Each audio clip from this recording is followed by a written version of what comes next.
Find it. Now you've done it. Why did that not? Oh, there we go. We're live there. I got Instagram live. While Yeah, you're Matt talking. Belloni, Belloni. Matthew Belloni. It's a Ringer Okay. podcast. Anyway, James Cameron was on this week, for the first episode. He does 2 episodes a week, and it's usually he's talking to like Hollywood executives, studio presidents, things like that. It's about the business of Hollywood, and this time he's talking to James Cameron, and I found myself really, really interested in that conversation. Cameron is, it's all about his like different strategy with releasing Avatar 3. Yeah, because the first two movies they were trying to just sort of downplay the motion capture, the what goes on in the background to make the movie. And this time he's like, let's just pull back the curtain and tell everybody exactly how we do this because we want them to be amazed. It sounds very much like the Mission Impossible last time. Like all the trailers are stunts. Well, he's trying to really pull back the curtain on how hard it is to make these movies. And That's weird. I haven't seen anything. no, he's not doing like trailers. He's just in his interviews. Oh, okay. I got you. Yeah. Um, That would be so- interesting if they did that. It would be kind of know. like that awesome trailer that they did for The Abyss. That had Yeah. some behind the scenes stuff, but Well, part of what I thought was so fascinating about it was he has a real perspective on directing actors in motion capture versus on sets, and I found myself really sort of moved by the way he talks about directing motion capture actors as sort of the purest form of acting performance. If you take, because you take all the lights and the sets and the it's just everything is in their heads. It's like a monologue at a college audition. it's like rehearsal. Yeah, yeah. And he said ends up being a really special thing where you don't have to focus on coverage, you don't have to focus on camera, you don't have to focus on it because you could put the camera anywhere you want after you've captured. I didn't even think about that. You don't have Yeah. to think about coverage. Yeah, You don't have 'cause to think about anything. They decide where the shots are after Yeah. the performance. Wow, Right. I don't think I've ever actually weirdly pieced that together. Me neither. That's one of the reasons I was so sort of moved by this episode. Like he's an interesting guy with a complicated past and clearly not the easiest guy to work with. He admits I was a real jerk in the 80s. And but it's interesting to hear him talk about the business. It actually, I'm going to tell you this. It made me more interested in the next Avatar. And Avatar is not a franchise I'm really very interested in. I'm surprised of that only because your headset viewing, it seems like the ideal Yeah. environment to enjoy those because he puts so much effort into like those. I purposefully picked to watch 3D because I know he's Yes. Yeah. working hard to actually envelop us in fully three-dimensional space. Yeah, and they are fun. And I put on the second one just the other day, just because watching it for 15 minutes in 3D is really cool, and that headset is perfect. Sure. But I've never really found any sort of attachment to the story. For me. Yeah, I don't think you're alone in that. I think that's one of the problems. It's like he's visually spectacular, but his stories can come across as a little, rehashed sorts of tales. I like the first one just because of all the mechanics, right? I like the the unobtainium. I yeah. know you love that. Jesus. Okay. Anyway, Giovanni Ribisi, come on. But just the whole body, the Freaky Friday body swapping Yeah. of it, Right, I right. thought that was really cool. And it's all sort of downhill from there. But I'm provoked to see this movie, this third one. I mean, I enjoy them. They're movies that I very much enjoy. When I'm done with them, I don't think about them. But then when I Yes. put them on again, I Yeah. enjoy them quite a bit. But are they opening weekend movies for you?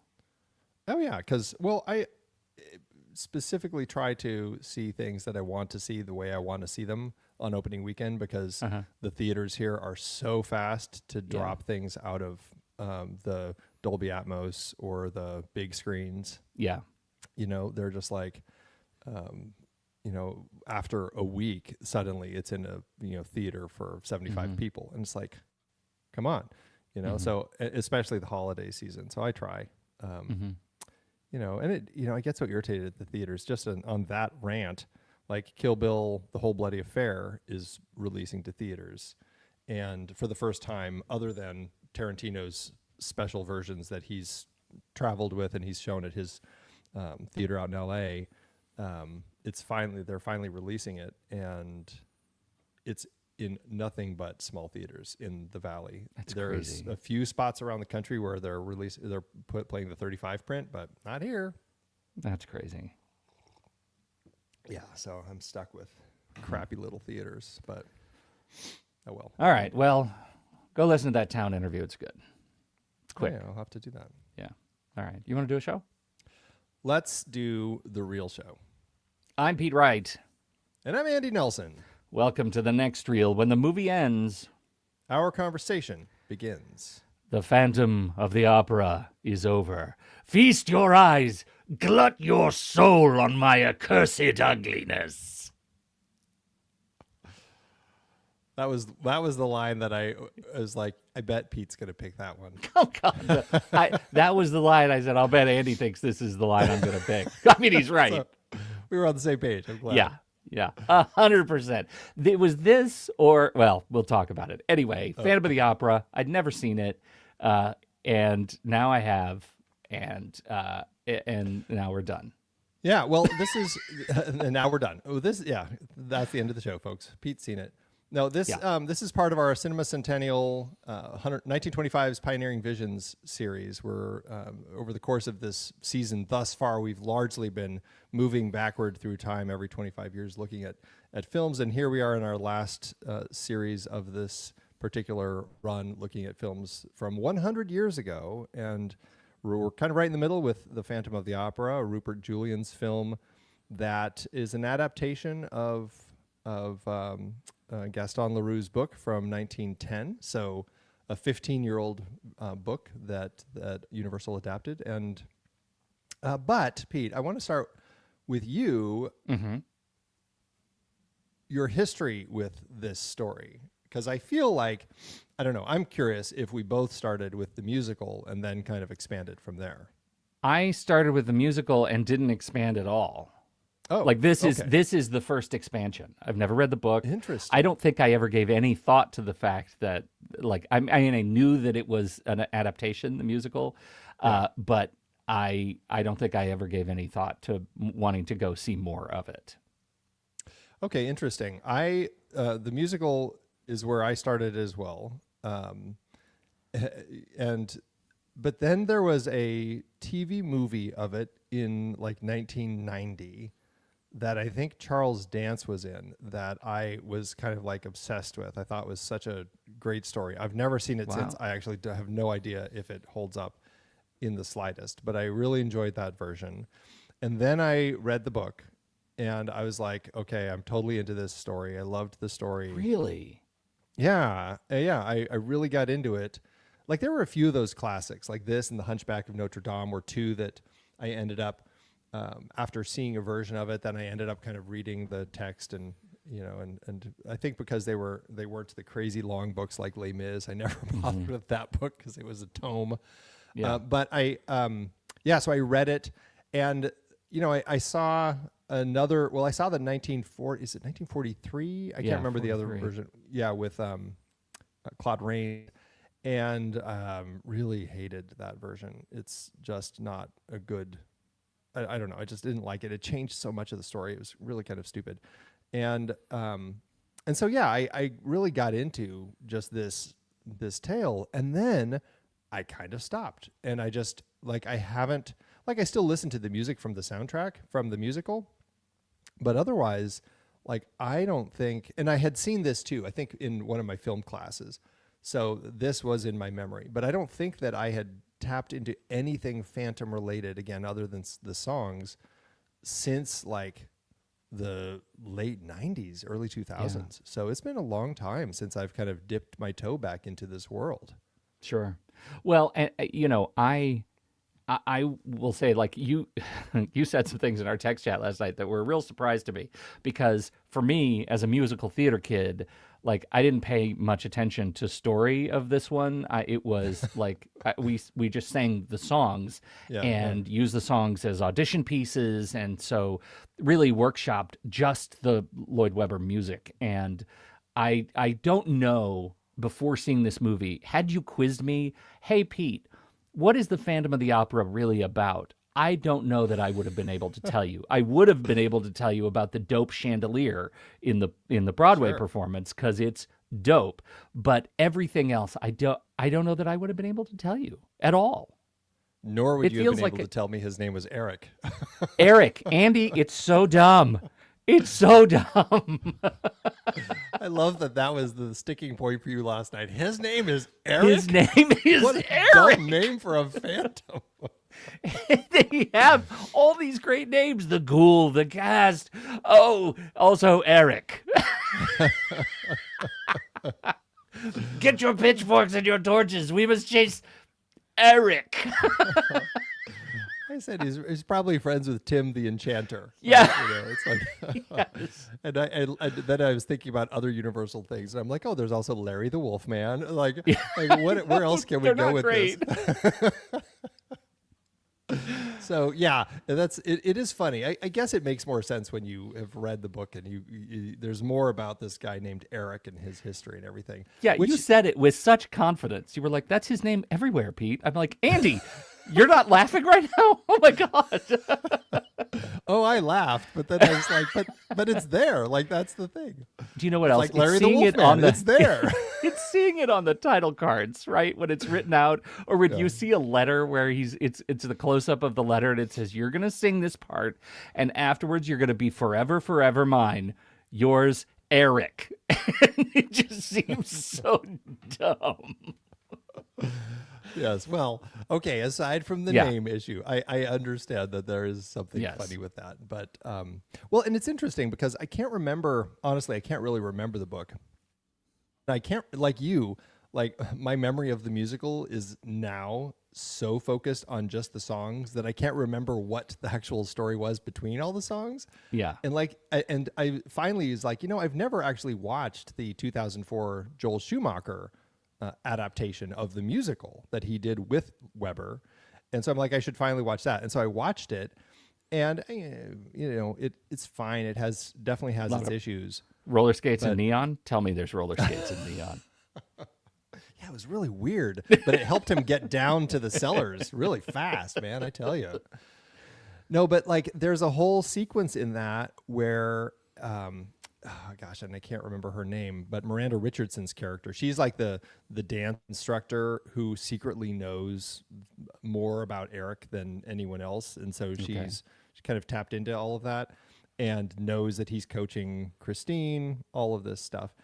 She reveals that she's known about him since he was a child, and she saw him when she was a child at like a gypsy, or I should say Romani festival or something, and he was like the devil boy, and he was chained up and with he had a mask that he made out of a sack, and the guy would take it off, and like it was a carnival freak show sort of thing. And he got really upset after the show and strangled his master, I guess we'll call him.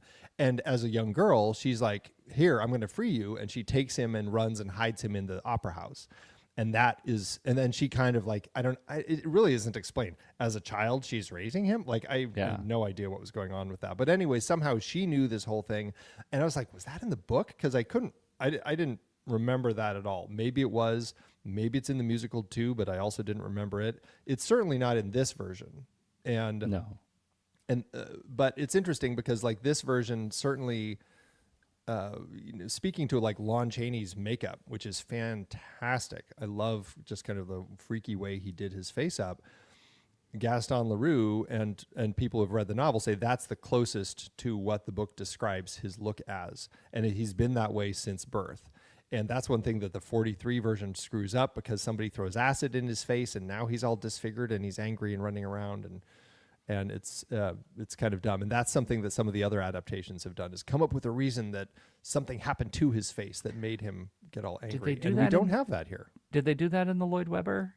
No, and that's what I was saying. Like they never explain it unless that story about her saving him as a child is actually just dialogue. But I didn't remember it. I didn't remember it at all, and I can't remember it well. I can't remember the book well enough to say if that's where it came from. But that's kind of like that's what we get here. And so I guess I want to start this, or I want to continue like talking about the nature of Universal monster movies, because this is really the first of Universal's monster movies, and he's a monster.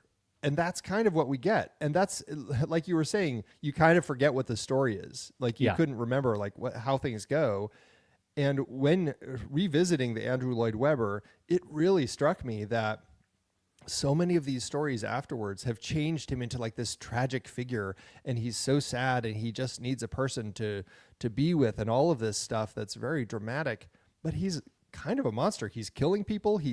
I don't know what he's doing with Christine. Is he hypnotizing her? Because like she seems to always like, her eyes go soft, and she kind of wanders down the dark passageways with him, kind of willingly or half like stumbling along, or it's strange. And I guess, I don't know, in the scope of the story, how does it work for you as a monster movie? Well, I wanted it to be more of a monster movie. Right. And this, we should say, this predates the talkie era monster cycle for Universal, but we need to talk about it in partnership with Dracula and Frankenstein and the Mummy, etc.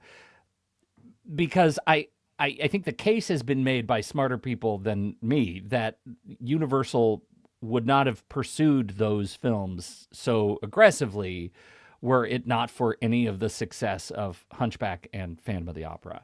Right. And so this guy is one of the proto-monsters, right? He's not quite so... he's just human, right? He's not quite so horrific as Dracula and Frankenstein created created man. He's not right. He's not ancient like the Mummy. He's just a troubled man who is disfigured, and maybe that's one of the things that separates him from monsters, right? Same thing with Hunchback. Yeah, right. We're building a monster ethos around disfigurement of humanity, and maybe that didn't latch on with any sort of longevity because it's kind of mean-spirited, right? Yeah. It's not so symbolic, it's just mean. Right. But still, what I feel like I wanted out of this movie was more of the later monsters when they kind of figured out how to do it.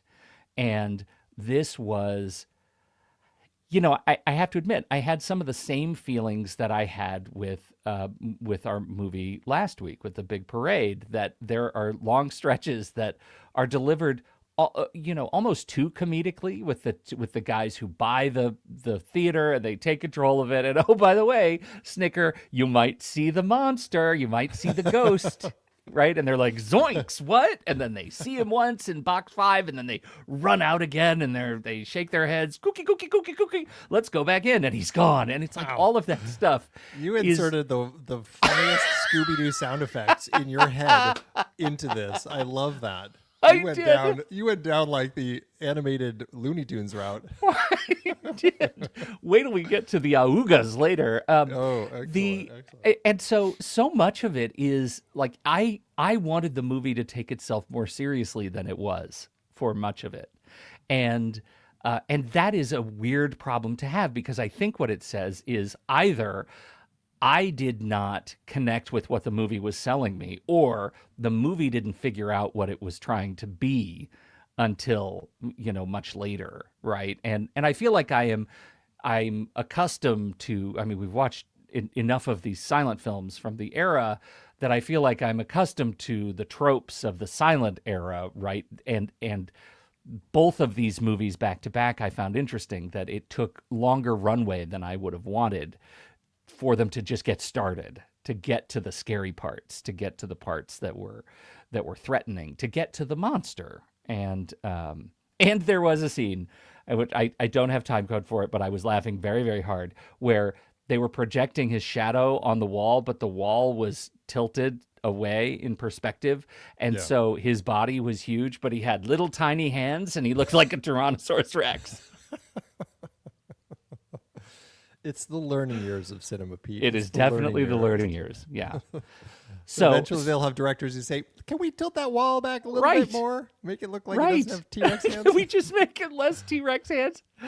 So I don't know. I know this movie has all the DNA of Universal monsters, right? It definitely, you can feel where it's going, and it was successful enough to create something to create something great for the era, and I think its reputation is made larger by what came after it.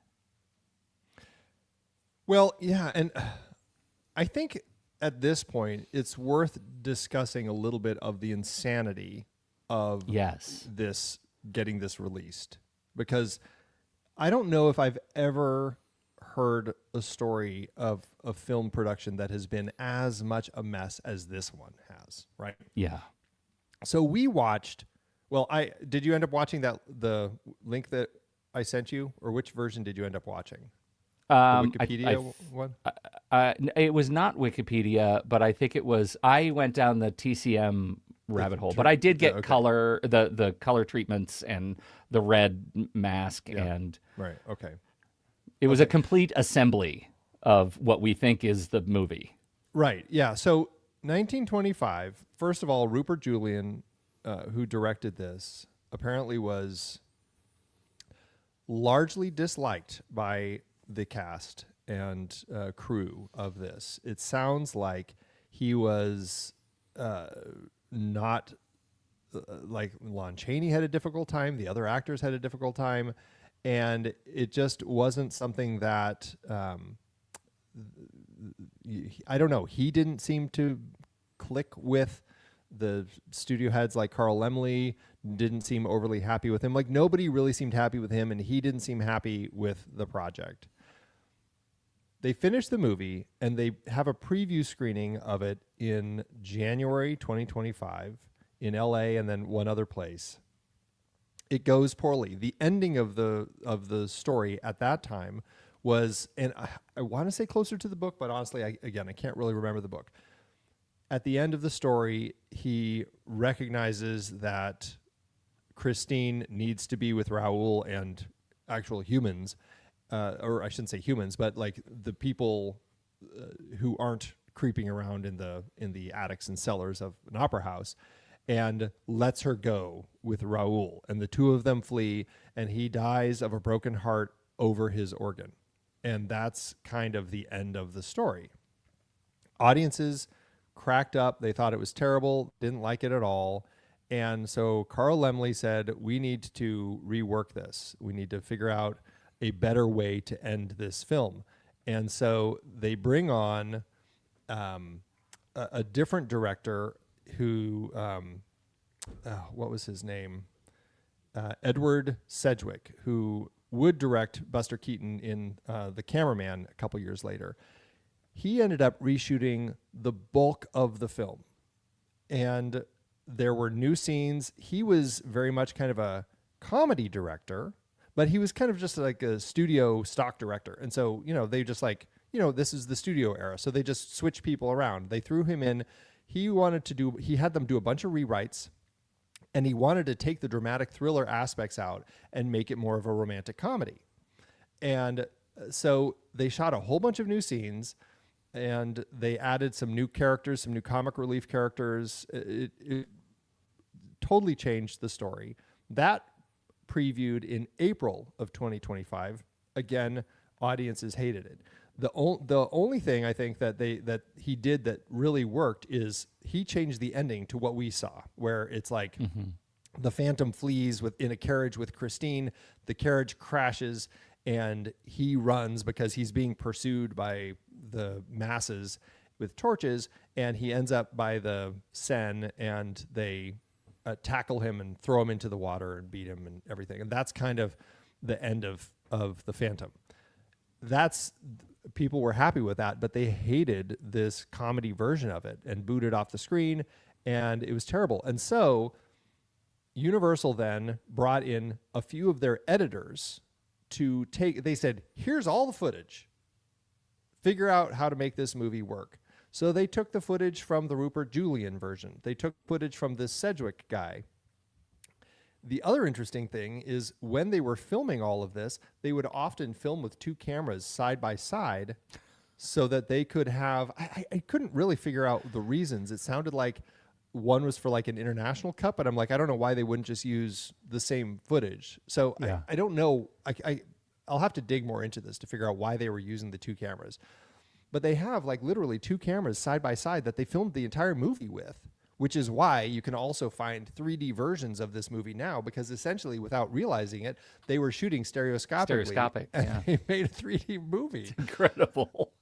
Crazy. So anyway, so these two editors took all this footage and cut it all together and made the version that ended up getting released in September 1925. That ended up being something audiences liked, and that became the official release of the film that people enjoyed, and it was a great, great movie. And that's the end of the story because everybody was happy. Oh, yes, everyone was so happy. Well, Universal then was like, this was a great success. We want to make a sequel. And they actually got permission from Gaston Leroux to make a second movie called I think The Return of the Phantom. And then they realized, you know what? There's all of this new sound release happening where people are taking these older movies, like we've discussed, like The Big Parade. They re-released it in 1930 with new sound effects and a music track and everything. They said, let's just reshoot some of this. So again, they brought the actors back and shot new scenes again, but now they added dialogue of conversations between these people. They didn't bring Lon Chaney back because he was at MGM, and I don't know, there's some confusion, or it's hard to say because Universal contractually couldn't do anything with Lon Chaney, so they kept all of the stuff, the Phantom, silent, but then they added another character as the messenger of the Phantom, and he pops in sometimes, and he'll talk with the Phantom's shadow popping up behind him. He'll talk to Christine, and it's just really crazy the way that they did this. And Lon Chaney ended up being pissed that they didn't ask him and was very upset and wouldn't work with Universal again. Anyway, now you have all this sound footage. And then it sounds like somehow at some point, they lost the soundtrack to the sound version. And so they only had the silent version. And then they started making these prints. And this must have been a thing at the time where they were actually printing movies on 16 millimeter to play at home, essentially early VHS, right? Yeah. Or DVD or whatever. They would just release 16 millimeter and people would buy these. And that ended up being the only version, like all these 16 millimeter prints, that had a lot of this actual footage from all the way back to the 1925 Rupert Julian version. And so through history now, because it's been such a cobbled mess, because people don't really know, like, what was the original version? It's all kind of guesswork. And so, and then Universal was dumb, and they didn't apply for copyright protection. In 27 years, 1953, they lost the copyright to this. So all the footage is like public domain now. And so people have been collecting, like there's preservationists who are pulling all of this footage from these 16 millimeter prints from this. There was an Eastman print of the sound version in the 50s that is a really pristine looking print. And so a lot of the nice footage that we see comes from that, but they also printed it in both 20 and 24 frames per second. So it's a little confusing. And so you have all this crazy footage, and all these people have been trying to assemble versions of it. And so if you look online on YouTube, there are just a lot of versions of this of all sorts of different lengths. And I ended up playing side by side the one on Wikipedia and then another one I found on YouTube that was similar that also had color and music, and I wanted to have the music. And I decided I'll just play them side by side. You're watching like the same scene, but it's from the two different camera angles. So like on one screen, I was watching the performance from the one camera, and then on the other screen, I was watching the performance from the A camera insanity. and the B camera.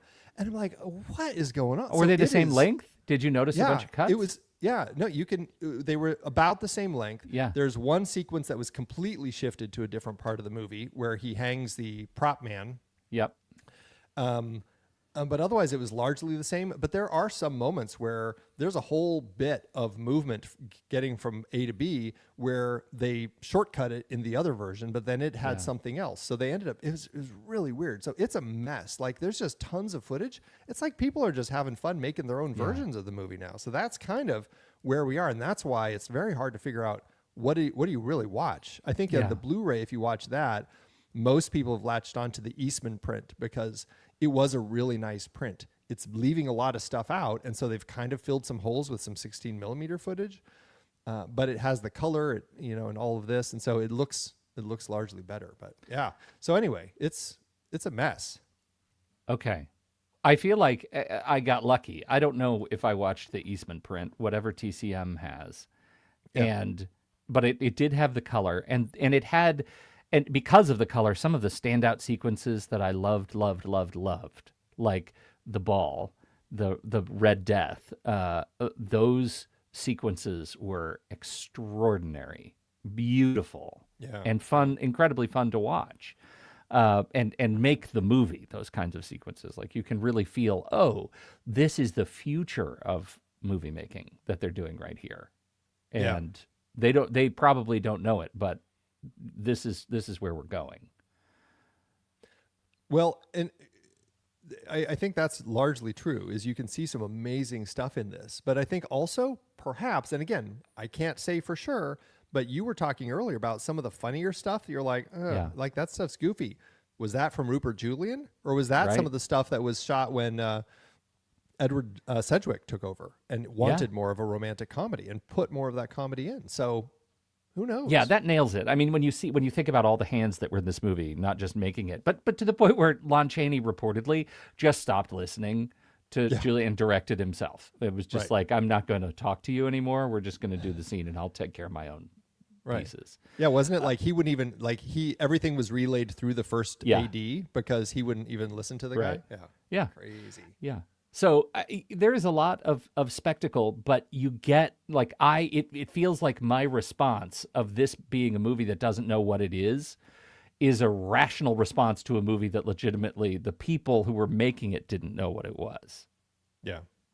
Yeah, I think this is very much a testament to how a film ends up when you don't have that center voice who is standing up for, speaking for the film, making it everything, all of their choices on their own, with everybody else, but still it's like that central figure. And you don't have that. I mean, I guess you could say Carl Laemmle largely was, because he was the one picking the people, but again, he was just mostly focused on how can we just fix this to make money with it, which he did.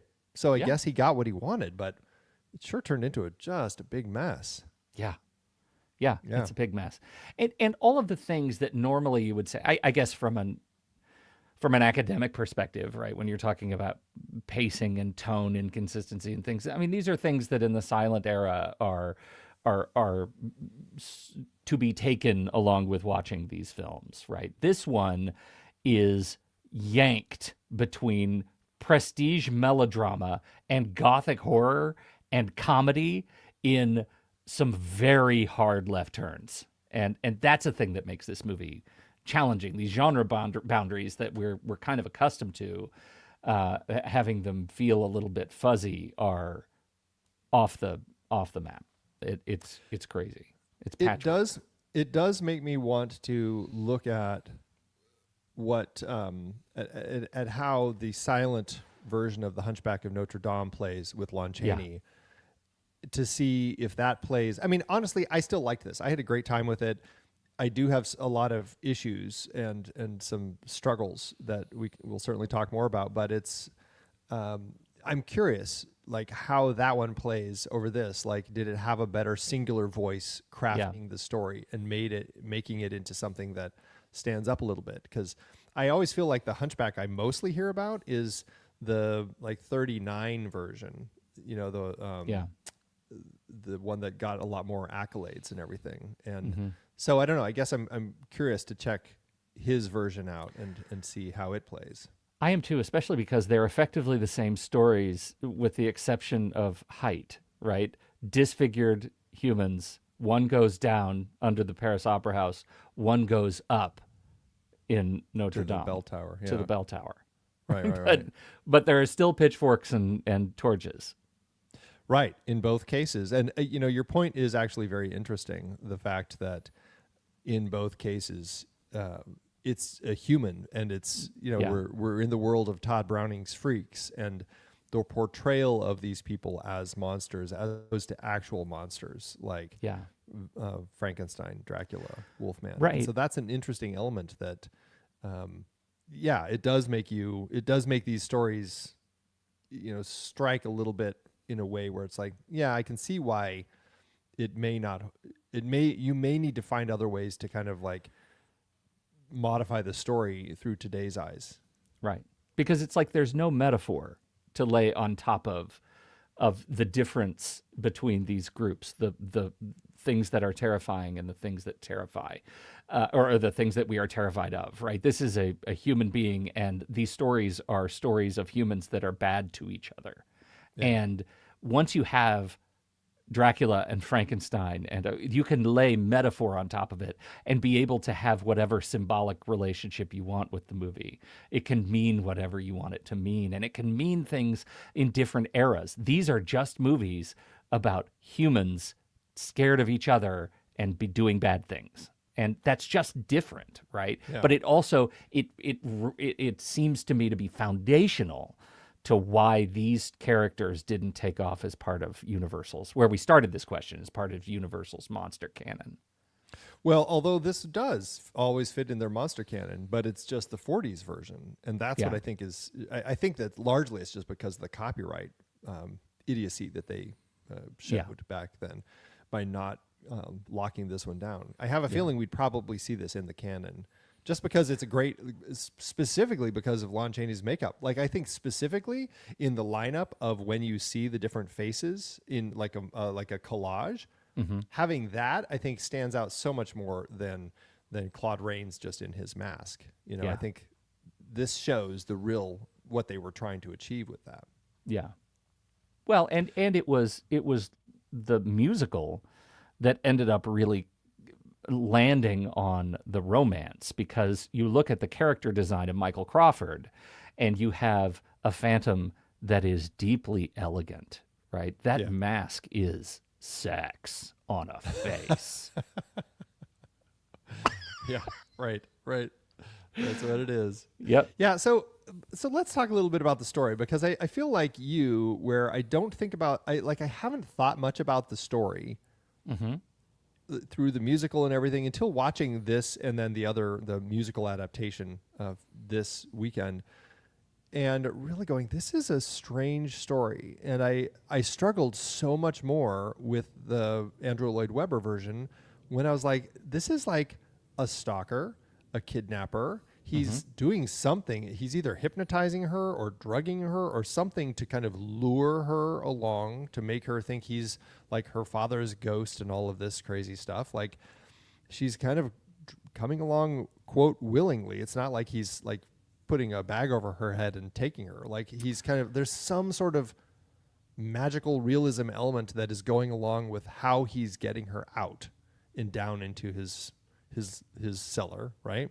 Well, okay, And he hear me kills out. people. And he kills people, right? But hear me out, because I think this is something that I've gone back and forth on. This is also a story about fame and about desire for success. And between these two women, they have a deep desire to be the lead performer in this show. And some of We're talking about Christine and Carlotta. Yes, thank you. The double C's.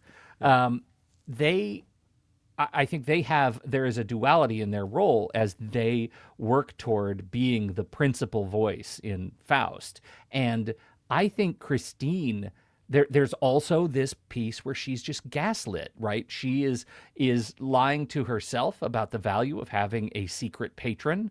And I think she is intoxicated by the opportunity that is presented to her by this faceless sort of voice that is promising her success. And I think she's coming down because she believes she has let herself believe that if she follows him, she will be successful. She does, turn away in fright once she sees him. And there is that, again, weirdly out of place comic moment where she takes his mask off, her fingers creeping over. Oh, nope. Creeping over his shoulder. Oh, nope. And then finally rips the mask off. That is that's an interesting relationship to me. I kept thinking, this doesn't feel as supernatural as I guess I initially thought. That maybe she convinced herself that fame was worth it. Fame was worth the trade, and got herself embroiled in a very complicated relationship with this guy. See, that's interesting because I mean, I guess I can see that there, but so much of it, I also think they really play up this idea that her father had died, it seems somewhat recently. I don't remember it brought up in any of the other versions, but her father apparently was like this famous scientist that we hear in this version, and had said, I will come back and visit you as a spirit, an angel of music to help you. And it's a weird story because it starts, I mean, they say start in media res, and this one definitely does, but I think that it could have used a little more because we're starting less in media res. Yeah, we're starting like she's already been getting trained by him and thinks of him as this angel of music, this ghost of her father. Yeah. And it's like, I would have liked some build up to that to get a sense as to how broken she was at the loss of her father, that she buys into all of this, because that's the thing I really struggle with this story. And that's why I think this one actually works better than anything Andrew Lloyd Webber did, because at least it's a little more monstrous. Like, he just seems a little more manipulative and less romantic and all of that. Yeah. He's very possessive sort of creep in this version. So I appreciate that we're getting that from this, but he's really tapping into this thing. Like, this is a broken woman. I'm going to play up this angle with her dead father. Like, he seems to know all of this and purposefully is making her think like he's the spirit of her dead father, so that she kind of goes along with it. Again, gaslighting, right? Yeah. Fundamental theme. But and taking a broken woman and just manipulating her through her own grief. Yeah. And it's kind of dark, but again, I can't help but feeling like there could have been a little more setup of that in the story to kind of get us to that place where, I don't know, it's just like I found it that much harder to just click with that whole element of the story when it just we're already in it. And I'm like, I wanted to understand her background a little bit to understand why she would buy into all of this. Yeah. I mean, I totally agree, and I think so much of the movie is, or the story is built on some fairly thin, melodramatic kind of binaries, right? That are just, I mean, let's take Raoul, the paper thin caricature of a romantic alter ego. He's there. He's a normal male lead. He is something to confront the monster. But really, like so many of these relationships, we just have to take on faith that they are relationships of motivational trauma. And that's what we get with Carlotta and with Christine and with the Phantom. Yeah. And in, we do get the sense that she and Raoul had known each other from their youth. So there is that backstory, but it also, like you're saying, maybe they're relying a little too much on that backstory to just fill in the romance that we have between the two of them, Right. So it's a bit of a struggle. But it's an interesting enough story. And I guess what I am drawn to is just the nature of the monster elements of it, just kind of like the creeping around in the dark cellars. And again, Lon Chaney's makeup that he did himself, he came up with this, like the stories that he like stuffing cotton up into his right under his cheekbones to pronounce them, and wearing like rotted dentures, and putting like things in his mouth to hold his lips up, putting things inside his nostrils to force them up, like doing some traumatic stuff to his face that he said like he would be often bleeding and have to like, you know, clean up after the mess that he was making with himself, and it was very painful. But I mean, it delivers. It's a great look, and that's one of the things that I really enjoy about this is just how he took this to such a frightening place. And I can imagine for audiences 100 years ago, I know you were kind of laughing about, and through today's eyes, watching Christine creep her hands up. I'm going to pull your face up. No, I'm not. I'm going to pull your face up or your mask off. It's kind of silly, but I can imagine people knowing the book.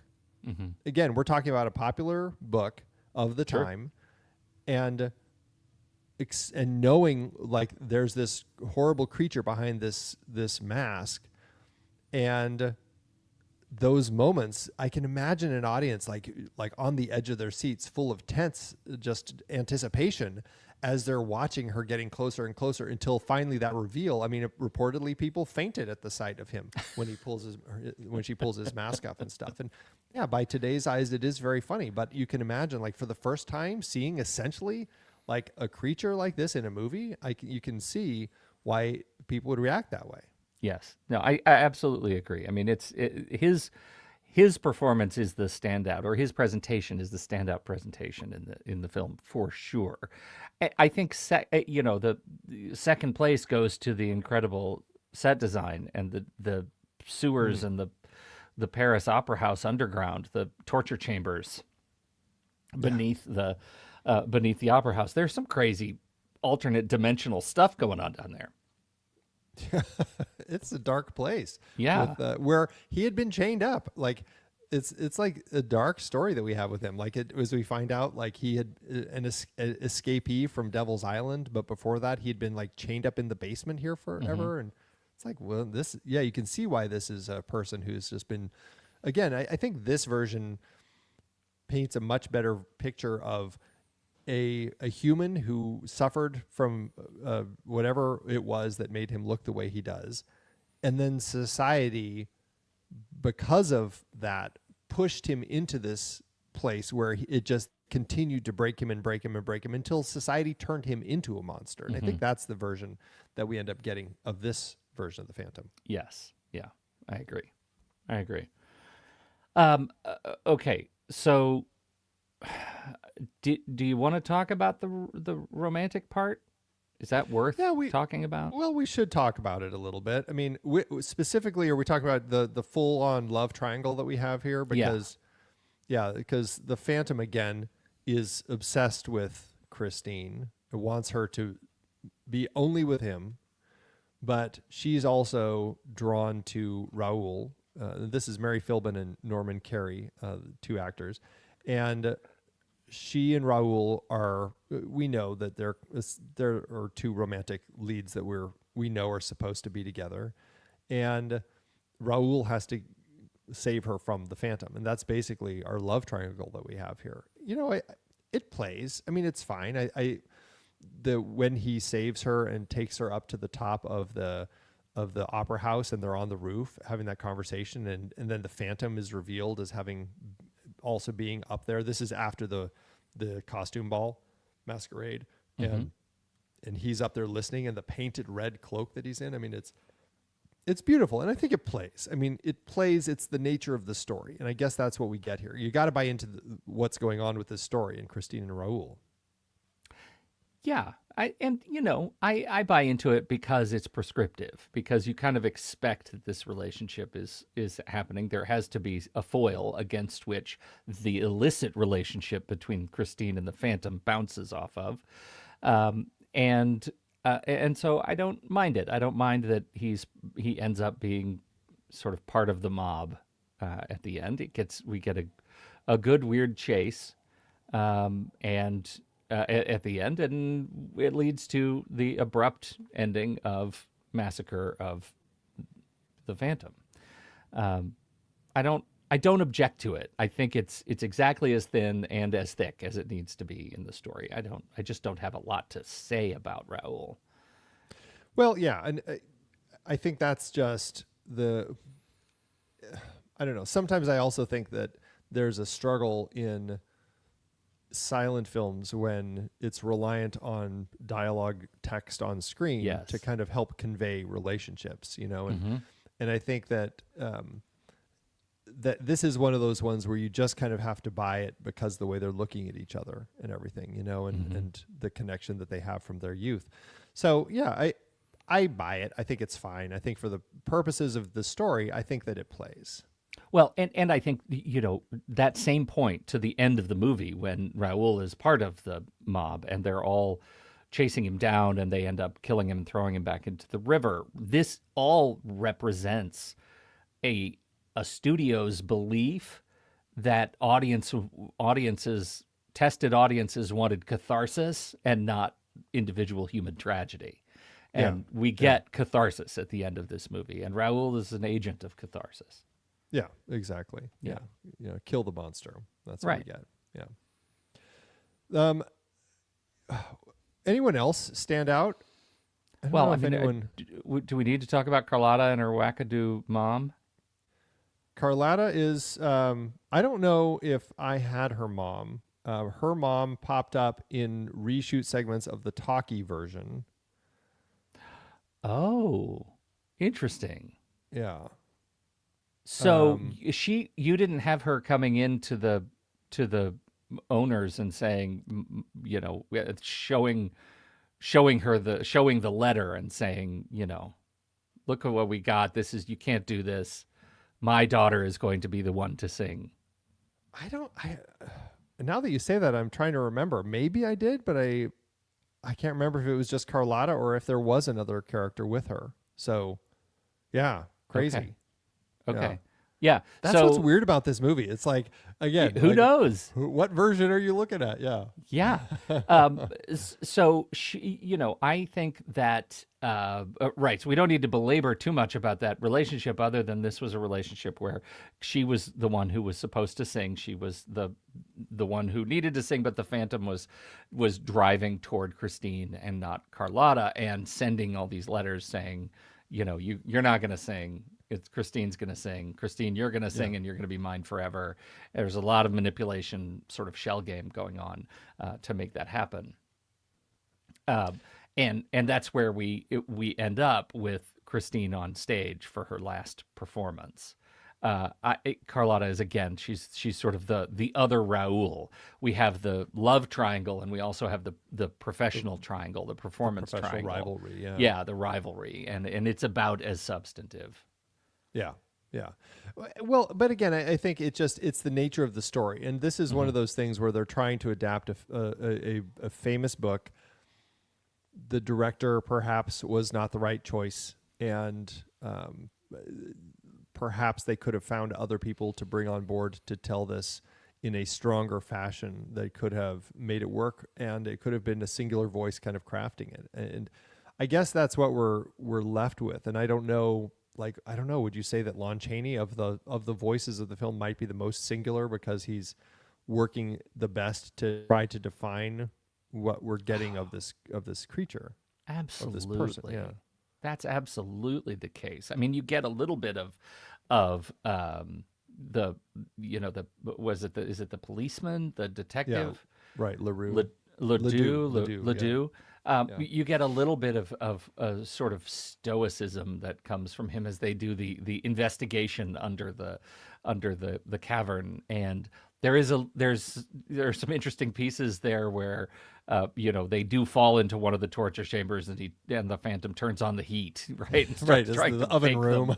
Yeah, the oven room, which, you know, some of those things are interesting to see these characters go through this sort of investigation part before the mob starts off. But really, the character you're watching in this movie is the Phantom, and that goes to where I started with this conversation, that until we get to the Phantom, the movie feels like it's overstaying a bit of its welcome. Like I want to move on because he is the reason to watch this thing.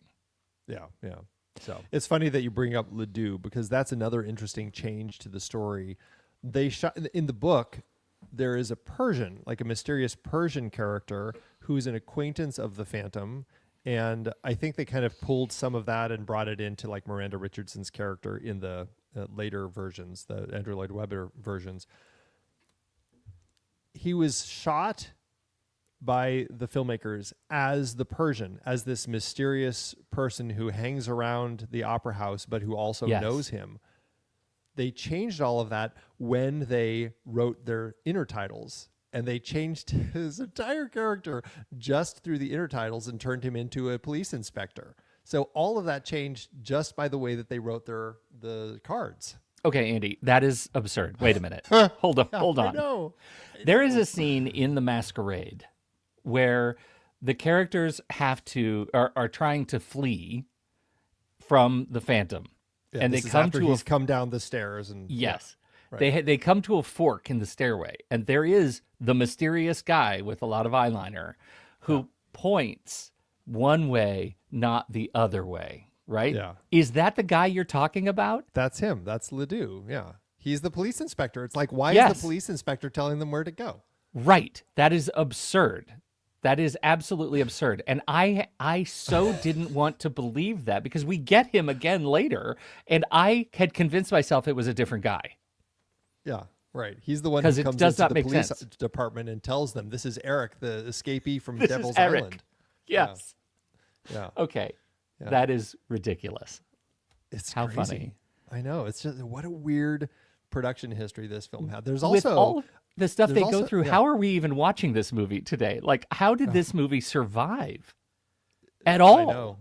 I know. Sheer luck that we have. It's like Nosferatu. It's just, happenstance that people have found all these different versions. Like there was, they shot a color ballet sequence also, and like the two-tone Technicolor process that we saw in Ben-Hur when we talked about that in our member bonus episode.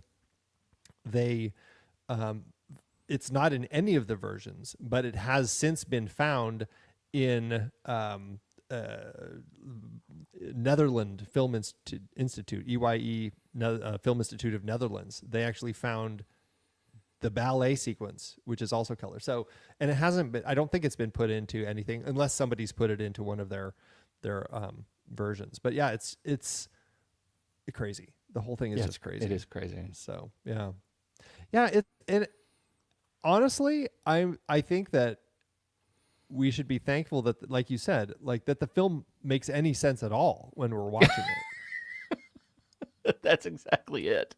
How does this movie make any sense at all? It does, but we're just lucky that it happens.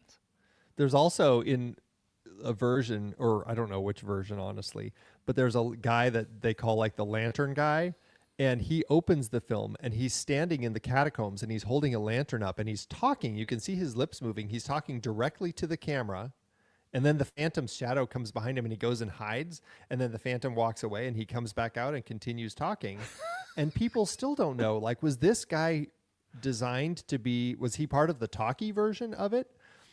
Or some people think that he was in the original silent version of it and was somebody that would be talking, and they would have a script for somebody in the theater to read while this guy was talking to kind of set up the story. So it's like fascinating. It is crazy. It's just so crazy. So yeah. Wow. Wild journey this film is taking. Yeah. It is a crazy journey. And you mentioned the production design, which is spectacular. This opera house, they actually built it on stage 28 in Universal, and it was huge. It was one of their biggest sets. It supported hundreds of extras. They actually made it like with steel girders and concrete and everything, and it lasted until 2014 is when they finally dismantled this set. They had used it for all sorts of other movies from 1925 through TV shows and everything. And then they did try to preserve as much of the Paris Opera set as possible and put it in storage, but they did demolish the stage in 2014. But it's amazing that it lasted as long as it did. Yet another marker of the weird legacy of this movie. Yeah. And did you notice the boat bed? The boat bed. Yes, of that course. we talked about in Sunset Boulevard. Yeah, Yeah. Legendary boat bed. I know. I mean, we're seeing the boat bed so much. I wonder if we're going to be the seeds of a resurgence of boat furniture. I wanted a boat bed, not a little bit. Boat couch in my office. Yeah, right. You bet. Right? Wouldn't that be great? Let's boat it up. Yeah, it's crazy. I actually think it's a really interesting movie. I had a good time watching it. There's a lot of problems, and Yes. I think I appreciate this version so much more than the Andrew Lloyd Webber now, as much as I still love the music, because I just feel like at least, and again, I don't like the idea that, as you said, they're taking just a person who's suffered with kind of deformities and turning him, this human, into a monster. But it makes more sense, honestly, for the story to have a stalker, obsessive, kidnapping, hypnotizing, creepy guy who drugs this lady and kills people. It makes more sense to make it a monster movie than a romantic tragedy. So I like this version, I think, the best of the versions that I've seen. Well, you're way up on me, and I have to say, I don't know if this movie has inspired me to watch any other versions. I may be finished. I have the musical, which I did see in the theater, and I have this, and now maybe I'm really finished. I don't know. We'll see. Yeah. If I don't, well, we'll talk about remakes and other adaptations here in a bit, but I mean, I don't feel the need to go watch any of them, except maybe the Hammer horror version. I don't know. We'll see. But I will say, I am curious to revisit the novel and just see if I find it as problematic, through today's eyes as I did the films. But I'm curious. I'm curious to see. So who knows? Maybe I will. All right. Yeah. All right. I'll let you know if I do. Okay. I think that's it. So we'll be right back. But first, our credits. The Next Reel is a production of True Story FM. Engineering by Andy Nelson. Music by Space Train Unlimited. Heron Vale. Bishara Haroni playing Bach. Oh, Bishara Haroni playing Bach. Okay. Bishara Haroni playing Bach, Oriel Novella, and Eli Catlin. Andy usually finds all the stats for the awards and numbers at the-numbers.com, boxofficemojo.com, imdb.com, and wikipedia.org. Find the show at truestory.fm, and if your podcast app allows ratings and reviews, please consider doing that for our show. I believe this is you. Okay. Mm-hmm. Ah, the Universal Monsters Club. How merry they are, gathered in their candlelit salon, raising goblets and toasting their immortality. Dracula lounging in the velvet chair, Frankenstein's monster grunting appreciatively at all the inside jokes. Even the creature from the Black Lagoon has a seat, dripping all over everything, but they adore him. And me? Eric, the Phantom of the Opera? I am not invited. No seat at the table, no portrait on the wall, and yet they laugh while I stand outside on the cobblestones, rain soaking into my cloak, pressing my pale face against the window glass. They do not wave, they do not nod, they do not even acknowledge the dramatic power of my mask. Fine. Let them have their little soirees, for I have found a truer refuge, a sanctuary where I am welcomed, catalogued, logged, reviewed, hearted even, and starred. Letterboxed. On Letterboxd, anyone may proclaim the genius of my film, even you, especially you. Simply go to Letterboxd and use the code NEXTREEL at checkout for 20% off a pro or patron membership. Yes, it even works for renewals. The Invisible Man insists on reminding me of that, even though no one ever asks him anything. Support the Next Reel, catalog your cinematic passions, and perhaps, one day, if enough of you log the Phantom of the Opera with glowing admiration, those other monsters will look out their window and whisper, "Should we invite him?" No, it's too late. I have returned to my subterranean kingdom with Letterboxd as my companion. Next Reel at checkout, 20% off. Use it before the chandelier falls. I do love so much that you went to that version. The jealous little Eric doesn't get to be in the club. And me, Eric. It's so funny. Good stuff. All Good stuff. right. All right. Andy, is there a spin-off podcast we need to do? Maybe just a bonus episode that's just you reading adaptations of this thing? Good night, nurse. Yeah, it would probably be an entire podcast where there's so many adaptations, inspirations. It's a very, this story has really pulled a lot. I'm not going through everything that's been inspired. For example, the 1930 Oswald the Lucky Rabbit cartoon, Spooks. I'm not going to do all of them. Ooh. But I will say, just some of the films and stuff. In 1916, there was a German adaptation, actually. It is now lost. There's this version. China, actually, their first feature film talkie adaptation was Song at Midnight from 1937, adapted from the book. The Claude Rains version from 43 that we've talked about, Hammer Horror's version in 62, Phantom of the Paradise, Brian De Palma crazy one in 74. Robert Englund was in a kind of a creepier, gorier one in 89. Dario Argento, that's one I'd probably be interested in checking out in 1998.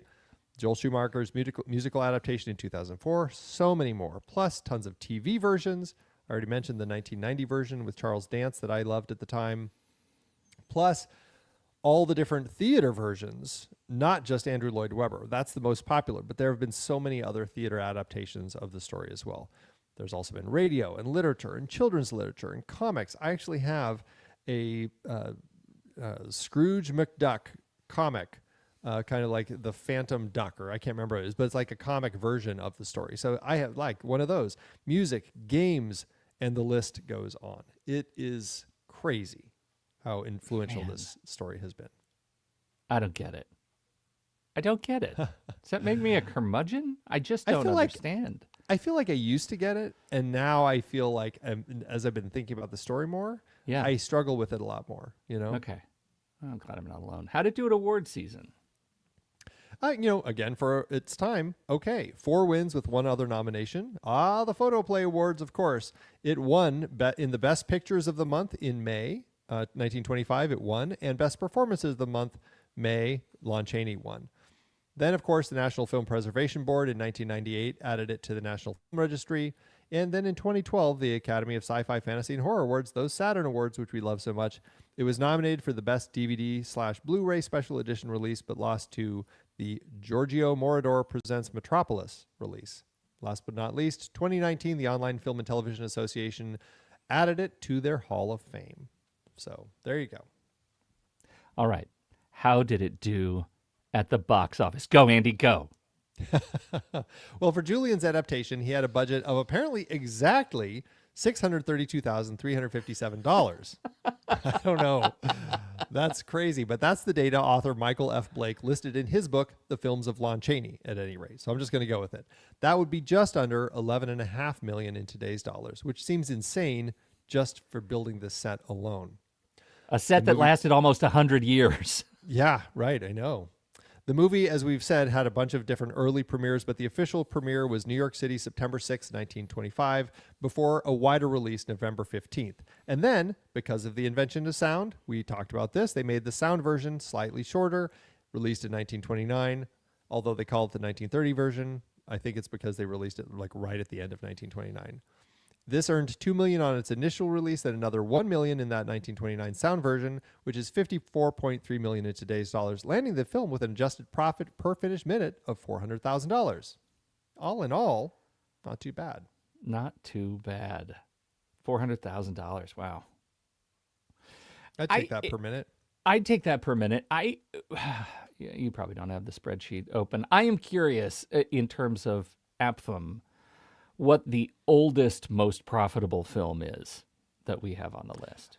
I think we talked about that last week. I think it was The Big Parade was the most. It was The Big Parade. Profitable, okay. Wasn't it? Or was it Ben-Hur? Maybe one of those two was, or no, Ben-Hur I think most expensive, and then I think The Big Parade was the most profitable. Yeah. Okay. Until Gone with the Wind. All right. but they're all in the same class. That's interesting. Yeah. All right. Indeed. Well, I'm glad we talked about it, and I got to tell you, I'm ready for next week, for sure. Yeah. I honestly, I did like this quite a bit. I would watch it again. I think it does have its problems, but in the scope of the monster movies from Universal, I enjoyed it. So, yeah. Well, that is it for today's conversation. As you said, Pete, I'm looking forward to next week, too. It is time for a laugh. We are shifting gears and joining Buster Keaton in his film, 7 Chances. Keaton! Have you seen much of Keaton? I've seen some Keaton. I like Keaton. What have you seen of his? We're going to talk all about it next week. Oh, okay. It was a surprise. Yeah. I wasn't prepared with my catalog of Keaton. Okay. For today, gotcha. Andy. I see. I gotcha. Yeah. All right. Well, I'm looking forward to this one. It's a really funny. There's one, the crazy sequence toward the end is just nuts, and I can't wait to discuss it. So, yes. All right. We'll be right back for our ratings. And I guess that's me. It's you. Where did he go?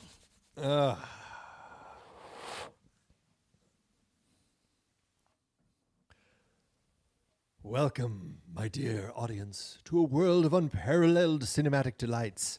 I am your guide, your maestro, your phantom of the silver screen.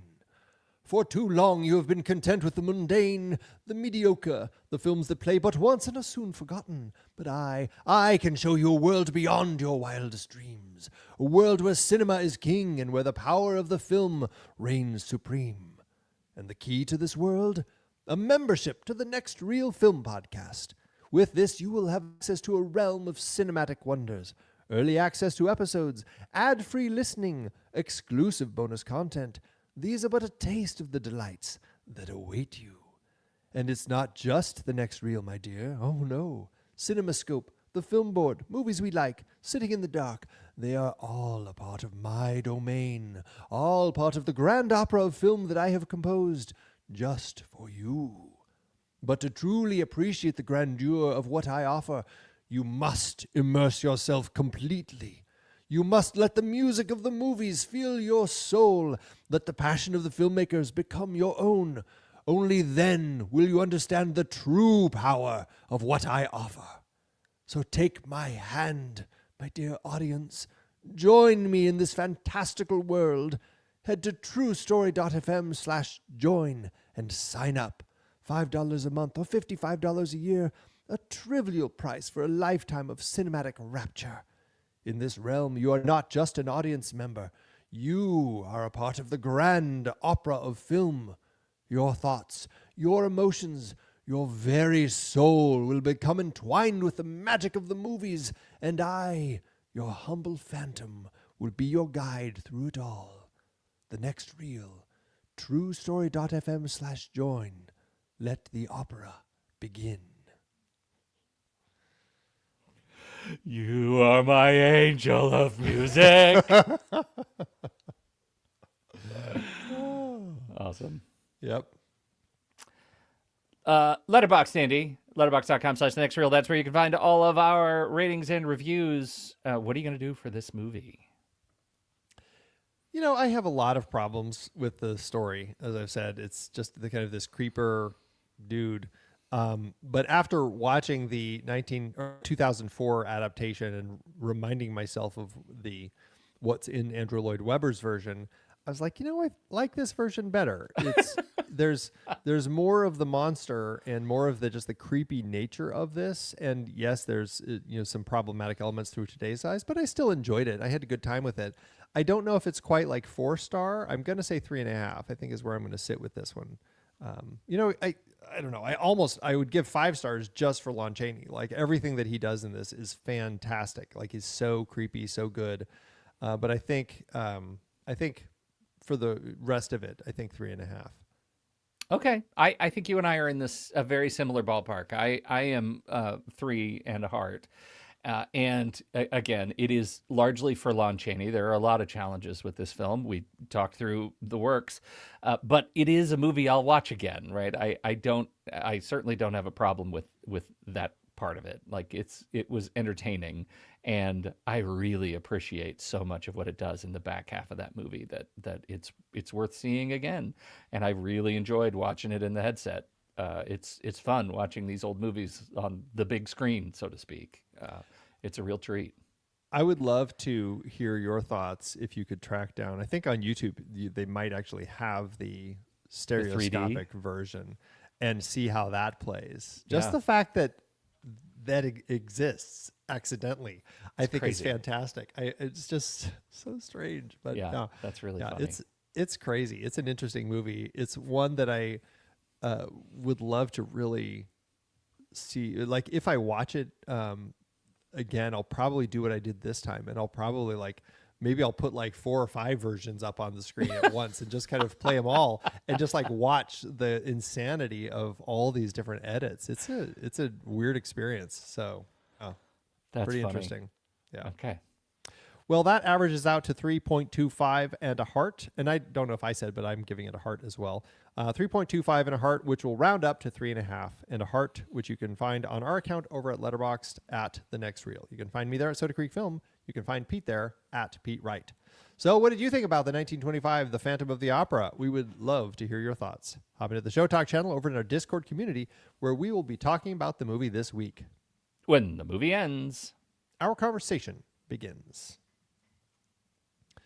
All right. Have you already found yours? I have not. I think so. I think I'm doing Grams. Graham.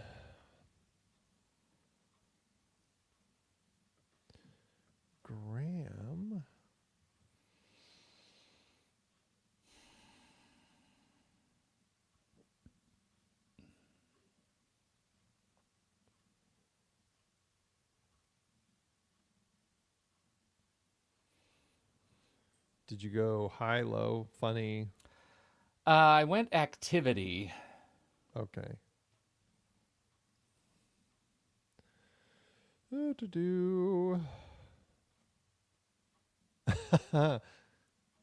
I'll do this one. All right. Letterboxd giveth, Andrew. As Letterboxd always doeth. All right. How'd you sort your picks this week? I landed just I sorted by activity and ended up at a 3.5. Very short and sweet by Andrea, who just says this: average theater kid experience. I saw that one and related. Yeah, I know. Having been in theater, you could. Yeah, there's always a ghost. Every theater always has a ghost. Always has a ghost. I wonder if I wonder if that whole thing came from this story. Wouldn't that be interesting? Oh, that would be really funny. Yeah, you can convince theater kids of anything. That's pretty true. Yep.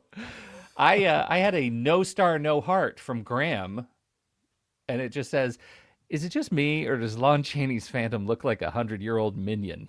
Banana.